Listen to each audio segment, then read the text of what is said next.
I used to call down here in a box next to you. And sometimes I'd hear rattling. I love it. Don't ever change. Don't ever change. Craig's gone. You might see him in the hot dog stand in a moment. Sometimes I get up the back of the box and go, what the hell am I doing here? You know, like... Gets it inside to Bellamy, and Bellamy scores! You went to Canberra 82. Don come up and he offered me a contract, and I was only too happy to go down there. So fortunate that I had wonderful coaches. The dual coaches has worked astonishingly well. His mentality was, hey, we play good, the other team's going to have to play real good to beat us. I think you thought you were a big chance of coaching the Canberra Raiders. Was there any truth to that? I went down for an interview, actually. We are not going anywhere. We ain't going to surrender. How do you gather it all up and start again? You know, we're getting off the bus and players were getting spat at, throwing cans of beer at us. And this time, it's the Coops. To me, that's probably the best result we've had since I've been here. Well, Craig, I had a look at the last census. Portland, 2,400 people. When you started there, there'd be far fewer, I'd imagine. Probably not, Ray. There was probably a few more, though. I think it was closer to 3,000 then. The cement works was running then, so that was a pretty big thing in town for us. Obviously, there's some power stations and coal mines around there now. That's how the area survive, I think. So, yeah, but, you know, it's never sort of really been too much over, 3,000 there. It's a small town, but... I really enjoyed, growing up there, and there's still got a bit of family there. Like many people, you lost your dad as a young man, but you were away playing in Canberra when Dad died in that tragic accident. Yeah, my dad got, unfortunately, he got killed in a work accident at the cement works. He worked there for 30-odd years, and, he was only a young man when he got killed, and you can imagine how that had an effect on our family. He was a great man, my dad, and, great supporter of me with the footy. He didn't sort of play a whole heap of sport, but he was right into his fishing and shooting and whatever. So he loved the bush, and so I spent a fair bit of my younger years out in the bush. I think I got a 22 for my birthday, my 12th birthday. So I don't think that would happen these days. Yeah, Did they call you Ned because you're a bit like Ned, the bush ranger, a bit wild? Yeah, I think that come from my grandfather on my mum's side. I think they had a saying back, with the Ned Kelly, wild as Ned Kelly. Yeah. So my grandfather said he's wild, this kid, so he Ned, and it's still, my sister still calls me Ned. Oh, really? My cousins still call me Ned. You went to Canberra 82. McLeod running strongly, gets the pass back to Spears. Spears over the quarter. Spears looking good, gets it inside to Bellamy, and Bellamy scores! Was that where you were headed? When I was at Portland, I was actually playing in Group 10 with Oberon Tigers. Ciro played for the Tigers when he retired. Yeah, he was a bit older than I was when I played for him. But I played a couple of years, 1 year in under-18s up there, I think, and about 3 years in playing first grade up there. And then I actually... there was a guy there called Greg Fryer who used to play with Balmain a long time ago. Well, he'd come to Oberon as a captain coach. He'd actually come down from Macquarie United in the Newcastle comp. Right. So I went there in 81. And then 82 Canberra come in, and there was a guy called Olive Prattle playing at Macquarie. 5'8" for Balmain, I think. That's it, yeah. Well, he played... Geez, we're showing our age here, mate. We are. No one will know what we're talking about. They won't. But Olive was playing there at Macquarie, and Olive rang up Don. He said, mate, this young bloke up here, he might go all right. So Don come up and he watched me play, and then he offered me a contract, and I was only too happy to go down there. Craig Bellamy on the sideline. Who's he going on for, Bill? Going on for Sam Backo, an unusual change, a 5'8" for the front rower. Yeah, I was just so fortunate that I had, the time I had there. Don Furner was at the helm as he steered the team. The likes of Grant, Backo and Bellamy were changing the gear. Met a lot of wonderful people, played with a lot of wonderful players, had wonderful coaches. This could be another try. Back for Bellamy, it is. And this will be another one. The referee's been knocked over. Don't worry about that. Right under the black dot. Bellamy can't believe it. Still, great mates with Ricky and Laurie. Laurie, of course, is one of those great characters from Junee. Yeah, Junee. More of a bush town. And, I'm a country boy, so I don't think I could hack living in the city, I remember Laurie when he first came, like, you get to know him now, and you know, he's just a real good bloke. But I remember when he first came to Canberra, he was only 17, and he'd actually played, I think, in juniors. They won a comp, and he was only 16-year-old, which you never played 16 in first grade in the bush back in them days, unless you was something special. Goes to Dale, he's going to have a shot at field goal. That's the first point of the game. Good kick by Laurie Daly, the star, 5'8" for Junee. He was obviously something special, but I remember when he first came to Raiders, his family owned the pub in Junee, or one of the pubs in Junee. He loved to drink. Like, he was only about 17, and you had to try sort of hide him in the pub after training. We go out and have a drink, and Laurie's 17, so we're trying to keep him away from the public, and so he wouldn't get thrown out. He's already the talk of the local leagues club, but barely old enough to go in and meet the backslappers. 82 they came in, 87 the grand final. Ladies and gentlemen, a fairy tale come true for the blokes from Canberra, the Raiders. You got busted halfway through the year. What, a collarbone or a shoulder? Here they go again, out to the same fella, Craig Bellamy, and he's in for a try. Well, scored a try and done something to his shoulder. Getting a round of applause. Yeah, so that was disappointing, you know, to miss that time. But like I say, it was a great time for the club, and real exciting, and you know, just set the club up for, you know, the great success they had. Unique circumstances, a premiership winning coach like yourself, but also a premiership winning player with the Raiders eventually. Yeah, with all due respect, I'll accept that. But I think I played in, I was on the bench in '89, but that's back then you had how many players you wanted on the bench, so I didn't get a run in '89. The victorious Canberra Raiders, you've seen what has been probably one of the great grand finals of all time today. But in '90, I think I played the last 5 minutes, and because the Raiders played in 3 grand finals that day. You know, the under 23s, I think it was then, reserve grade, first grade, and I was captain of the reserve grade side. And it's a great moment for Craig Bellamy, who will lead the side out. He's played over 100 first grade games with the Canberra Raiders and has the honour today in this grand final to lead the Canberra Raiders side. And we were the only side to get beat that day, It's all over. It's an historic day for the Brisbane Broncos. They have won their first title. I hope you give a cheer for the next game. I hope we can win that one for you. Thank you very much. Good on you, Craig. I remember, you know, sitting on the bench, you know, Shunji said, oh, you know, you can sit, we'll sit you on the bench and whatever, and I'm thinking, oh, you know, I was that disappointed, you know, in getting beat. But, and then I think it was, like I say, there was about 6 or 7 minutes to go, and Shunji sent the message down, you know, tell Craig to warm up, he's just about to go on. We've got some changes in this Canberra side, Bill. Bellamy's on in 20, Barnhill in 26, O'Sullivan and Coyne off. And I'm going, oh, geez, I hope I don't stuff this up. I think we're only about 4. Well, you didn't. No, I think we're only about 4 in front. The Raiders have it. It's all over. The grand final is over. The Premiership has gone back to Canberra. The Raiders have beaten a very gallant Penrith side. Timmy Sheens, the Canberra Leagues Club, has gone crazy. A tremendous performance from a champion football team. It was really great of him to do that for me, because he didn't have to, to do that. 89 champions, and they've come back 12 months later to pick up the Winfield Cup of 1990. 91, was this the first, I guess, seed of coaching? Because did you go to Group 9 and captain coach in Wagga Wagga? Yeah, I coached Turvey Park down there in 91, and it was a great... Was that your first taste of coaching? You thought this was a good caper, this? Yeah, it was. I was always sort of...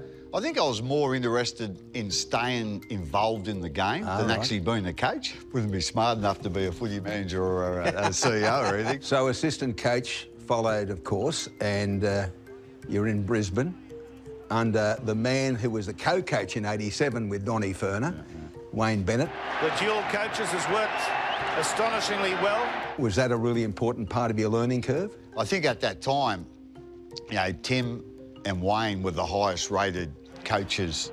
Wayne Bennett, the Australian coach, the Brisbane coach, will celebrate his 200th premiership victory with this grand final today. But the one thing I learned about that little exercise was how different they were and how they coached. So I learnt then, like, you can learn from other people and see other things, but at the end of the day, if you don't really believe in it, you're not going to really get yourself invested. When I went to the Broncos, I actually went there as their performance coordinator. That was their title, which was the strength and conditioning coach. Yeah. And like Wayne didn't have an assistant coach then. So I found, I was really busy during the pre-season with all the, the strength conditioning and whatever. But in season, I didn't have a whole lot to do, with nowhere near as busy. So I started giving him some sort of, because Wayne didn't sort of worry about the opposition. His mentality was, hey, we play good, the other team's going to have to play real good to beat us. Yeah, yeah. And I remember he explained that to me, and we were at training. I said, why don't we have a bit of a look at some of the opposition sometimes? Look at it, and there's Alan Langer and Steve Renouf and Gordon Tallis and Brad Thorne and Shane Webke, and I'm going, OK, fair point, good point, I sort of got into a bit of the coaching there too. I just, did a little bit on the opposition and sort of handed him a few notes, every week, and sometimes he'd take a bit of notice and sometimes he wouldn't. And a proud Craig Bellamy. Coaching records don't get any better than that. 100 out of 100 for you, Craig. Well done. I want to jump forward just a little bit. We'll come back to where you started with Melbourne, but I read an interesting thing on the plane on the way down today about what Bennett did with you. And I have a great regard for Jason Riles. And you have been a great mentor to many coaches now coaching NRL, right? And Riles is one of them. I think he's done a wonderful job with Parramatta. Oh, yes. But he said he was very nervous because you said to him, you can take over the team talk. And he said, oh, I've got all these stars in front of me, these representative players. He said, I'm thinking, oh, what am I going to say? And he looked back to you and he said, well, what do you reckon? And you said, well, look, if you do a good job, I won't say anything. If you don't do a good job, I'll let you know. Sometimes you've got to get uncomfortable in some situation in life to get better. Making his NRL coaching debut is Craig Bellamy. OK, then we come back to the start of your lifelong association with this fantastic club. And I've got to put my hand up. They win the comp in 1999 after coming in 98, right? The hooter has gone. Melbourne has won it. Melbourne has won the grand final. So I'm on the media, I'm on the radio, and so this is probably the most ridiculous thing I've ever said. And I've said a lot of ridiculous things, Craig. So have I. Yeah, I said, listen, the Melbourne media won't embrace them. The Melbourne people won't embrace them. It's AFL mad. And that was at the end of 97. They came in 98. They win a comp in the first grand final at the Olympic Stadium. They beat St George. Yeah. But it is a remarkable set of circumstances, Melbourne. We had such a great start, with, as you said, win the competition second year, into their history. You could see how strong, Chris Anderson and the players built. They put the really strong foundations down. And again, we've been fortunate in some of the players we've had. They've been, all-time greats. So Gronk on the left-hand side to Slater. What a pass! The big three! The big three have supplied another try for Melbourne. People make that point all the time, but you've got to get them here. Yeah. You've got to move them from... Ryan Pappenhausen comes from northwestern Sydney. Pappenhausen dummy! Sound the alarm! Ryan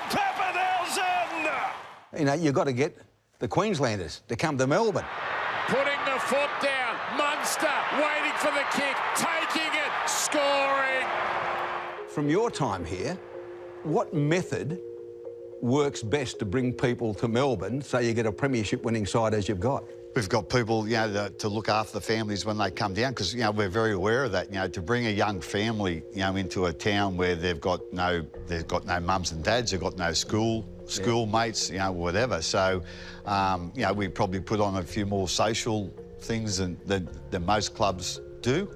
But we really try and, with the partners, and especially if they've got younger kids, try and make them feel as comfortable as they can. You've been here for a lifetime just about, and there's no sight of you stopping, but I got told, and I don't know whether this is a rumour or true, that it could have been oh so different, because before you came here, I think you thought you were a big chance of coaching the Canberra Raiders the year that Matthew Elliott was appointed. Was there any truth to that? I went down for an interview, actually, and it's a funny story, or it's not a funny story. I don't know what you call it. Well, but it's funny now. Yeah, it was funny at the time. But I remember, I'd done the interview, and I won't sort of name the person, but who drove me back out to the airport, and he said, you know, you'll get the job, no worries, you know. You know, Matt must have come in after that, in the interview, so they were a bit more impressed with him than they were with me. So they appointed Matt then, and I was a couple of years in down here, 2 or 3 years down here, and, you know, they offered me an interview again, so I just sort of, you know, I was sort of really happy here, and you know, thought we had a pretty good team here, so I stayed. Melbourne are in the grand final, and probably you should say, and so they should be.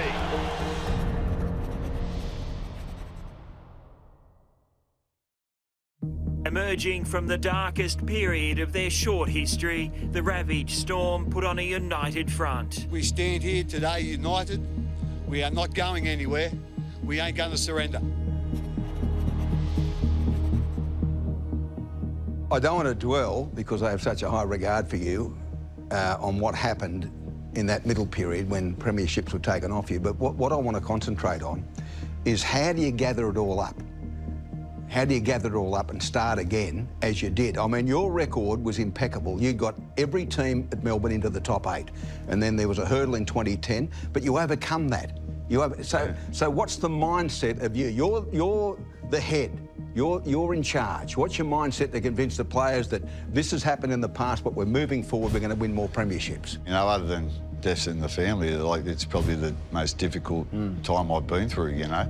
Stripped of their premierships and told they won't play for points for the rest of the season, the playing group is hurting. This has been without doubt the toughest 48 hours of our sporting life.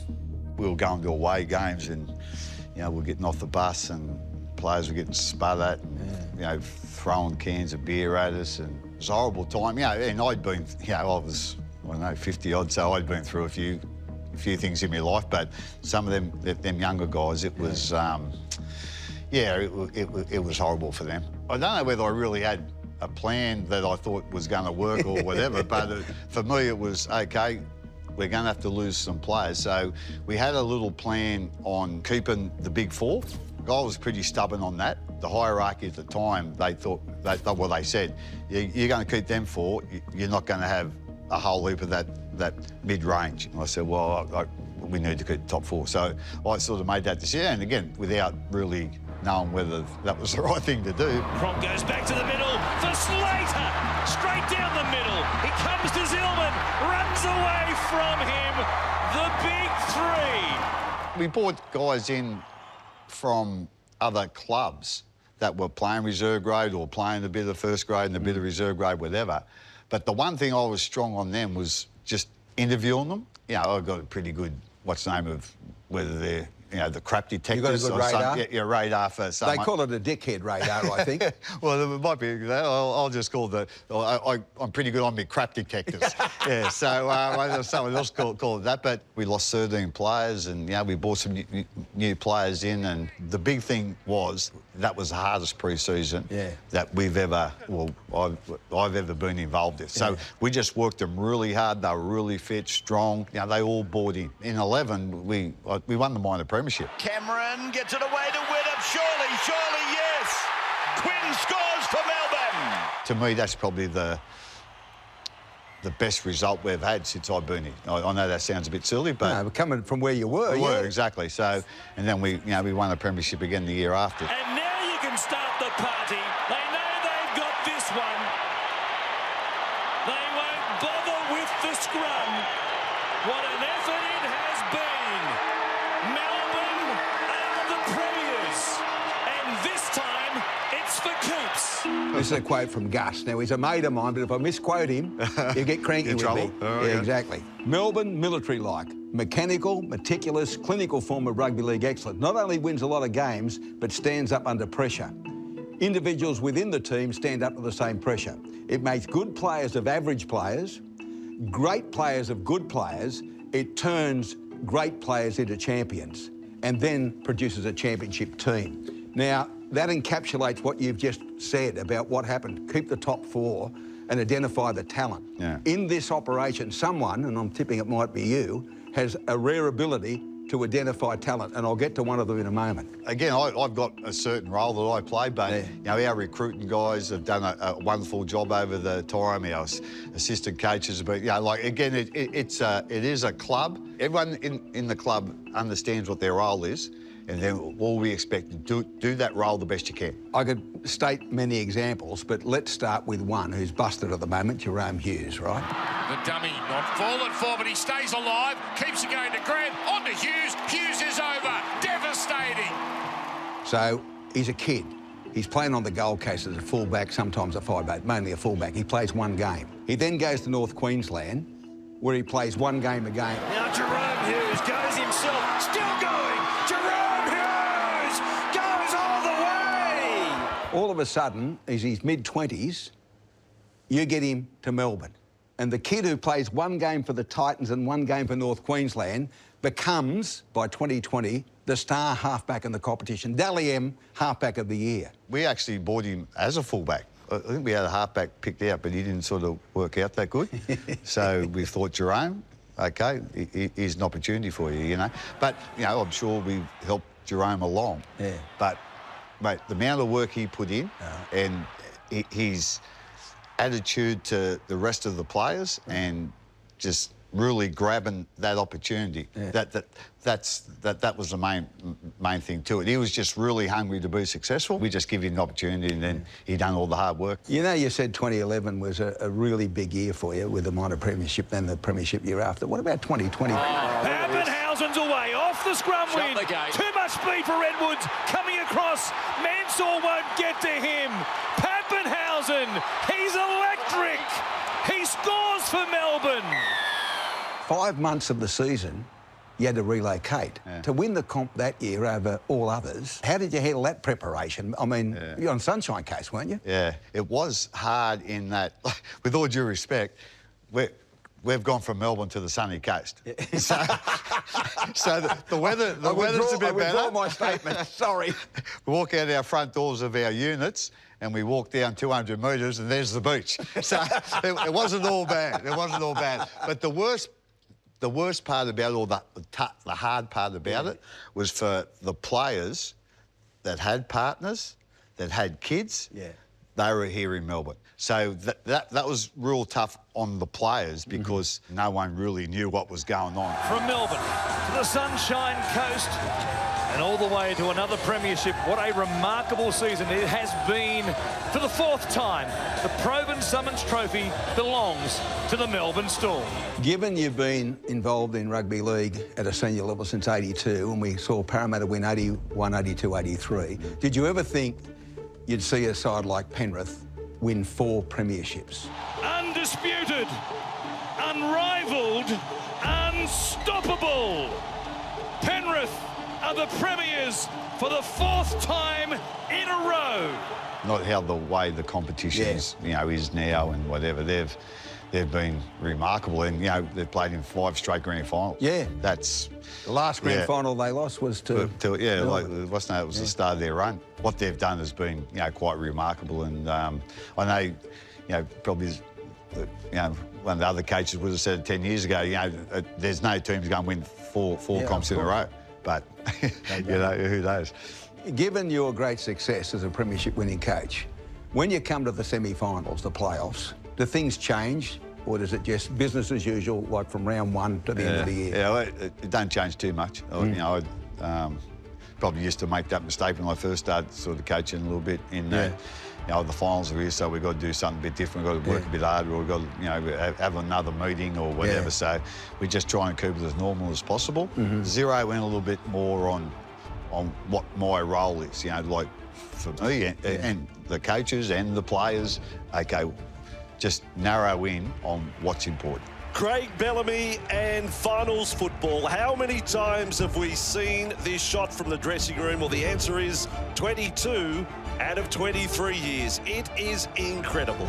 The staff here tell me that Craig Bellamy's become a little different since the birth of 4 grandchildren. Now, we're kindred spirits here. I've got 7 and 1 on the way. And people that I work with in the recent years say, he's changed that bloke. He's not as hard-ass as he used to be since the grandkids come along. Is that the same with Craig, with 4 grandkids? Yeah, exactly the same, Ray. My oldest, grandchild, Billy, she's nearly 10. And I remember people would sort of say, "Mate, you don't seem as, well, I don't know where cranky was the word, but you don't seem to be into people as much as you used to be or whatever." And I'd go, no, that wouldn't be right. And then all of a sudden someone else, someone outside the footy, you just seem a little bit more mellow. Mellow was the word they used, mellow. I go, no, that's not right. And then I know one day I wake up and I think, hang on, I'm mellow and I'm not as cranky as I used to be and I don't get into people like I used to. And perhaps it's Billy, So I'm not quite sure what made me think that, but I'm pretty sure that's what happened. Start of the grandchild era, and as we were talking about, they're such great fun to spend time with. But I think that did change me a little bit. Yeah. I used to call down here in a box next to you. And sometimes I'd hear rattling in the box next to me, and it was usually when the opposition had scored, someone missed a tackle. I'd look through the glass and I'd see you. But what I love watching now on Fox, I love it when you get up and you walk to the back of the box. Don't ever change. Don't ever change. He's got that quick play the ball again. Hasn't he? And put down there. Craig's gone. You might see him in the hot dog stand in a moment. And I don't really sort of think about it. Sometimes I get up the back of the box and say, what the hell am I doing here? I don't think it is going to change. It just sort of, I just go for a little bit of a walk to think about, just to clear my mind, I think. Your old mate Sticky gets down on the sideline. As Ricky Stewart and his staff absolutely love it. He's tackling everyone, Ricky. What a reaction by the Raiders coach. We're all different, but we're all built differently. We all think differently, so our actions are different. No sign of retirement? No, I think I'm going to go next year. I got the last year of my contract next year, so again, I'm not going to say that that's definitely it, but I'm thinking it will be. But we'll go from there. Well, I'm a little bit older than you. Cop a tip from a bloke who's retired, almost. Keep going. Keep going, you reckon? Keep going, because you find yourself wandering around thinking of what you can do, like fly to Melbourne, interview Craig Bellamy. That'll be a start. That's a waste of a day, Ray. Craig, fantastic. Good luck. Thanks, Ray. I really appreciate it, and I really appreciate what you've done for our game and sport in Australia in general, mate. You've always been a wonderful, caller, but you've always invested yourself in the sport as well, so I really appreciate that. Thanks, mate. Good luck. Thanks, mate.